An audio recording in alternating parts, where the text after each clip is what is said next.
Greetings, friends. I am Vitaly Portnikov. The President of Finland, Alexander Stubb, in an interview with the national television, promised that as early as next week, the first round of negotiations to end the Russian-Ukrainian war could take place in the Vatican. The President of Finland stated that the participants in these negotiations could include representatives from Ukraine, Russia, the United States, and European countries. He described the start of such consultations primarily as technical. At the same time, the President of Finland noted that European countries will play an increasingly significant role in the negotiation process between Russia and Ukraine. At the same time, it is clear that there are still serious obstacles on the path to holding such negotiations. As is known, during the most recent conversation between the presidents of the United States and the Russian Federation, Putin promised Trump to prepare a memorandum that would reflect the Russian conditions for a ceasefire on the Russian-Ukrainian front. By the way, immediately after this conversation, the American president, to the surprise of his European colleagues, unexpectedly abandoned the idea of an unconditional ceasefire, which he had consistently insisted on, and even claimed that he had never advocated such a position, which is a lie. However, such a refusal by Trumpists effective shift to the Russian president's position gives Putin the opportunity to set conditions for a ceasefire. At the same time, the American president advised the Russian president to come up with a proposal that would not be immediately rejected by the Europeans and Ukrainians. And in the United States itself, people are beginning to emphasize that if Russia once again prepares a document that is nothing more than, as they say in Moscow, a worthless piece of paper, the United States may prepare a new package of sanctions against Russia. And although it is obvious that the administration of Donald Trump is not particularly enthusiastic about such a turn of events, it will be very difficult for both Trump himself and his entourage to explain to American congressmen why they're resisting pressure on Putin if Putin himself does not make any concessions to Donald Trump. So the negotiations in the Vatican now depend primarily on the content of this Russian memorandum. The second point is, of course, the reaction of Ukraine and the European countries to Putin's proposals. There may be a situation where the United States considers the proposals of the Russian president to be quite acceptable, and this could happen against the backdrop of the obvious desire of the American president to establish relations with his Russian counterpart and to engage in joint economic deals with which Putin is intriguing Trump and other representatives of the US president's administration. However, in Ukraine itself and in European countries, Putin's proposals will be considered unacceptable as they create opportunities for the occupation of new Ukrainian territories or for depriving Ukraine of its sovereignty. And here, a rather important question will immediately arise.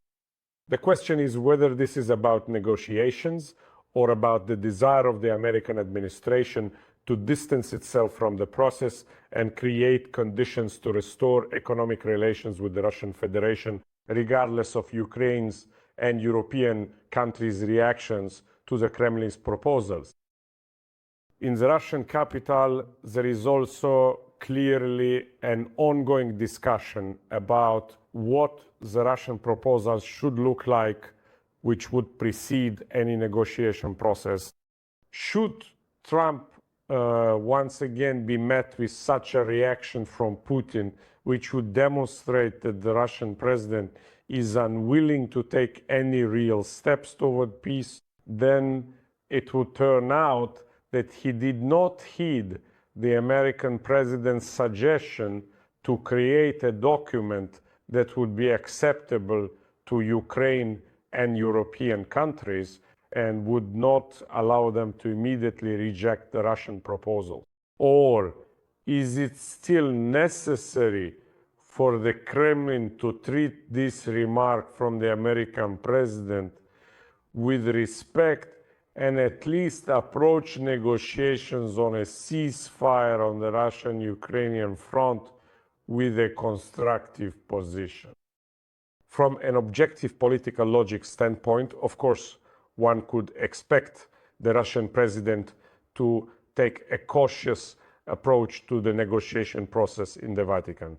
However, it seems that Putin is actually interested not so much in the negotiations themselves, or even in a personal meeting with Donald Trump, but rather in demonstrating to the whole world that the American president, who causes scandals for many guests in the Oval Office, treats Putin with respect and caution, and that a Russian leader can manipulate Donald Trump however he pleases. And this will already be Putin's personal choice, not the decision of his advisors, who may be drafting the text of the proposed memorandum.